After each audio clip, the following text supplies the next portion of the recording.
32nd first, derive an expression for the capacitance of a parallel plate capacitor with air present between the two plates. Second, obtain the equivalent capacitance of the network shown in figure for a 300 volt supply. Determine the charge on each capacitor. 32nd first part, derive expression for a parallel plate capacitor. So this is the parallel plate capacitor having plate area A and the separation between them is D. We know that electric field between the plates is given by E equals to sigma by epsilon naught, where it is the charge density of the plates, so it is negative, so it's minus sigma. So we know that electric potential V equals to E into D and Q equals to sigma into A. Therefore, capacitance is given by Q by V, that is equals to sigma into A upon E into D. Substituting the value of E, sigma A upon epsilon naught into D, sigma will cancel out, so it will be epsilon naught A by D. So capacitance in air will be equal to epsilon naught A by D. So this is the derivation.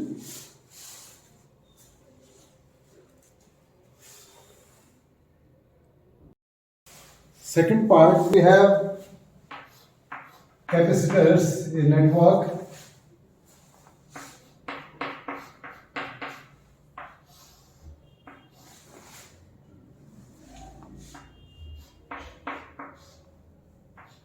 And here it is 300 volt supply. This is positive terminal, this is negative terminal. Here it is 100 picofarad. This is 200 picofarad. And then also 200 picofarad. And this one is 100 picofarad. This is C1. This is C1, C2, C3 and C4. So first of all we see these two are in series and parallel to this C1, and further they are in series with the C4. So first of all we will find out the C23 will be equals to product upon sum 200 into 200 divided by 400 picofarad, that is nothing but 100 picofarad. So the new diagram will become this one. So this 100 and this 100. Then C1, 2, 3. This is C2, 3 and this is C1. They are in parallel, so they will add on 100 plus 100, that is 200 picofarad. Now, further a new diagram will be there, that is this and this, and this is 300 volt. So this is C1, 2, 3 and this is C4. They are in series, therefore net C will be equals to again product upon sum, or you can say 1 by C will be equals to 1 by 100 plus 1 by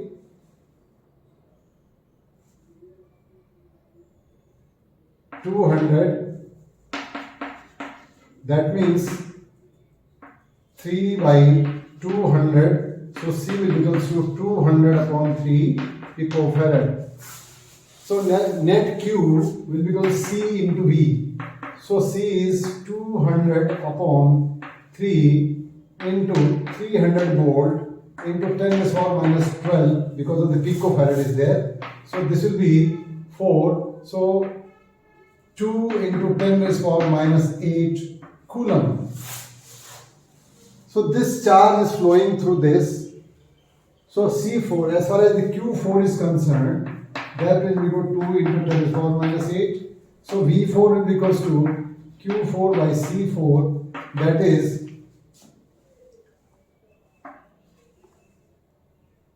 2 into 10 to the power minus 8 divided by 100 into 10 to the power minus 12, that is 10, so ये 2, so 200 volt.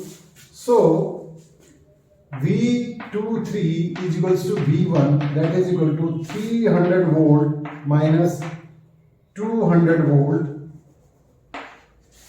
because here the voltage is 200, so rest will be, here it is, the voltage is 200 here, 200 plus this voltage will be equal to 300, so this is 100, so this is 100 volt. So now you can calculate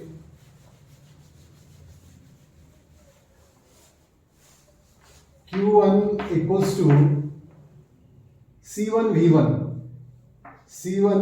V1, that is 100 into 10 to the power minus 12 into 100, that is 10 raised to the power minus 8 coulomb. Then Q2 equals to Q3, that is again C23 into V23, that is 100. So C23 was 100 into 10 to the power minus 12 into 100 volt, so that is again 10 to the power minus 8 coulomb. And you can see here it is 10 to the power 8 coulomb here, minus 8 here, and 10 to the power minus 8 coulomb here. So net will be 2 into 10 to the power minus 8 coulomb, which was in case of the Q4 or net Q. So this way we just have all the charges on each capacitor we have calculated.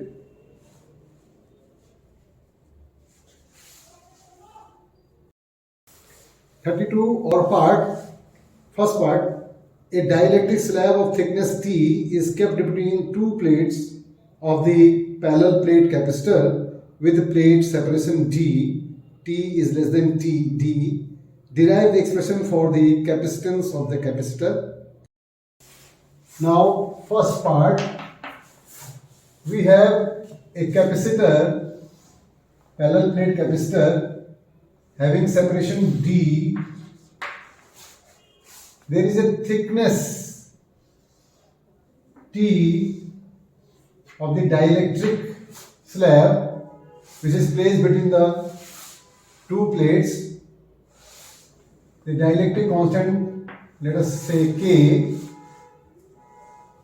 So the electric field between the plates is E naught in the absence of the electric field.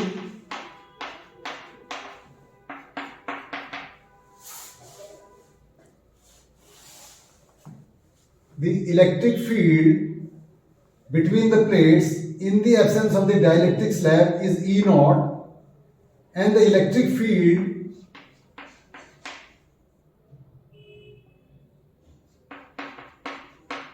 induced in the dielectric within the plates is EP. So net electric field will become E naught minus EP, and that is always equals to E naught upon K. So the potential difference between the plates will be E naught into the air space, which is left D minus T, plus the electric field here, that is E into T. So this will be equals to, V will be equals to E naught D minus T plus E naught upon K into T. So this will be E naught D minus T plus T by K. Now C equals to Q by V, and this E naught is always equal to sigma by epsilon naught. So Q equals to sigma into A. So here it is sigma into A upon V is E naught into d minus t plus t by k.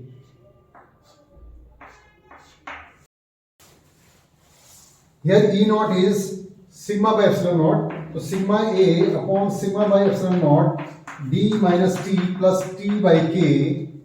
Sigma cancel out. So C equals to epsilon naught A upon d minus t plus t by k. When it is completely filled, if it is completely filled, then d equals to t. So C will be equals to epsilon naught A upon d by k. That means epsilon naught A upon d into k. So that time C medium will be equal to epsilon naught A by d into k. So that will be C naught into k will be C medium. So this way the dielectric slab, how it is influencing the capacity of the capacitor. So it is always improved. Second part, a capacitor of capacity C1 is charged to a potential V0. On disconnecting with the battery, it is connected with an uncharged capacitor of capacity C2 as shown in the adjoining figure. Find the ratio of the energies before and after the connection of switch S. 30 second second part. Here are the two capacitors C1 and C2. C1 is charged to V0, C2 is uncharged. That means V1 is equal to V0 and C2 is there and the V2 is always 0. So after charging it, it is disconnected from the battery and then connected with the C2 as this is the already given in the question. C1 is firstly charged through a battery and then disconnected and now connected with the C2 like this. So here the charge on C1 will be equal to C1 V1, that is equal to C1 V0 and like this, and charge Q2 will be equal to 0. Now the common potential V is equal to net Q upon net C, that is C1 V1 plus C2 V2 upon C1 plus C2. So that is equals to C1 V1 is C1 V0 upon C1 plus C2. Now initial energy Ui will be equals to half C1 V0 square and U final is half C V square. The final energy will be equal to half C V square. So that will be half C1 plus C2 and the V is C1 V0 upon C1 plus C2 whole square. This square will cancel out with this, so you will get it half C1 plus C2 into C1 square V0 square upon C1 plus C2 whole square. So this square gets cancelled. So U final comes to be half C1 square V0 square upon C1 plus C2. Now the ratio of the final energy with the initial energy, this is half C1 square V0 square upon C1 plus C2 divided by half C1 V0 square. This V0 square gets cancelled, one of the C will get cancelled, C square. This half will also cancel, then you will get C1 upon C1 plus C2. This is U final upon U initial. So this is the ratio C1 upon C1 plus C2, U final ratio, U initial is equal to C1 ratio, you can say C1 ratio, C1 plus C2. This way also you can write.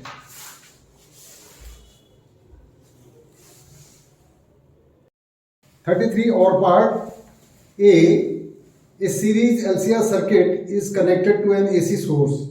Using the phasor diagram, derive the expression for the impedance of the circuit. B. Plot a graph to show the variation of current with frequency of an AC source explaining the nature of its variation for two different resistors R1 and R2, where R1 is less than R2 at resonance.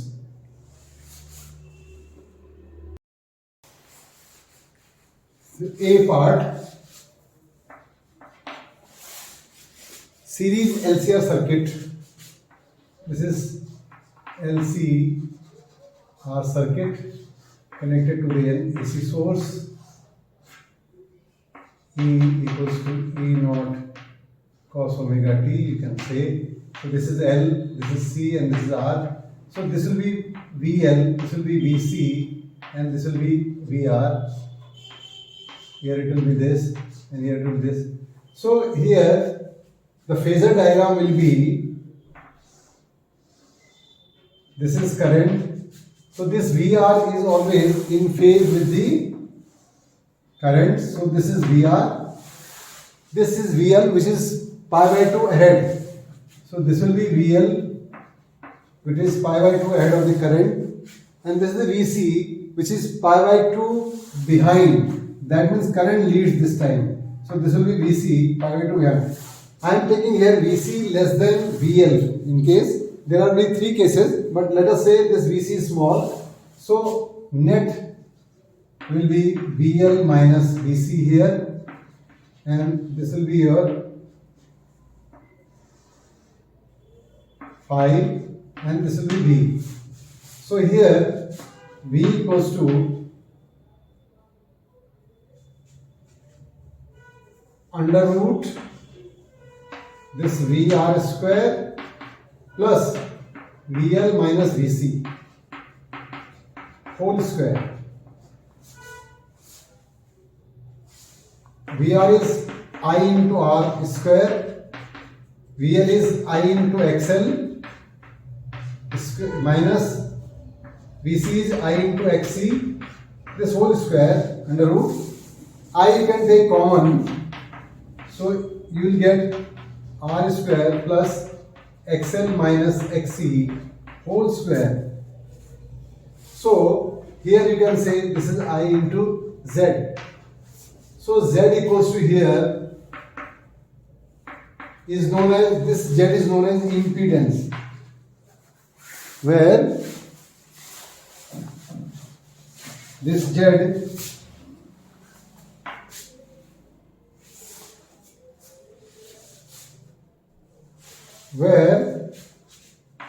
Z is impedance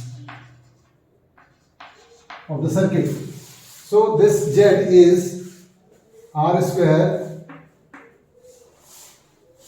Z is equal to R square plus XL minus XC whole square under root, that is R square plus XL is omega L minus 1 upon omega C whole square under root. So this is the impedance of the circuit.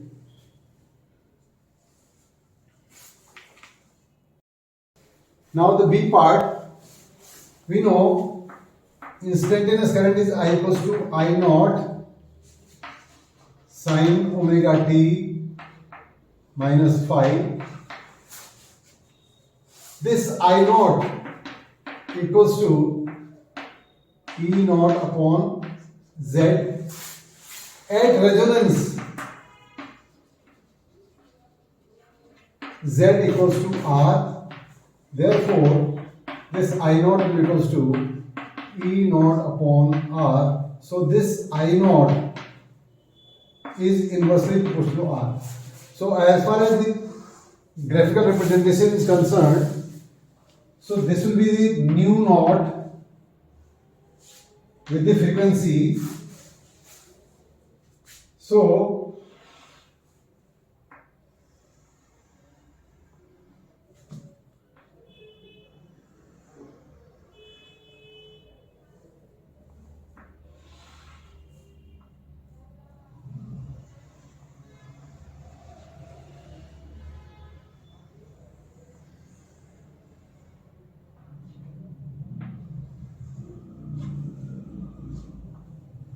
So this is the I naught. In case of this, where I naught is less, that means the resistance is more. So since R1 is less than R2 as far as it is given, so R1 is less means current will be more. So this is your R1 and this is R2, and this is frequency,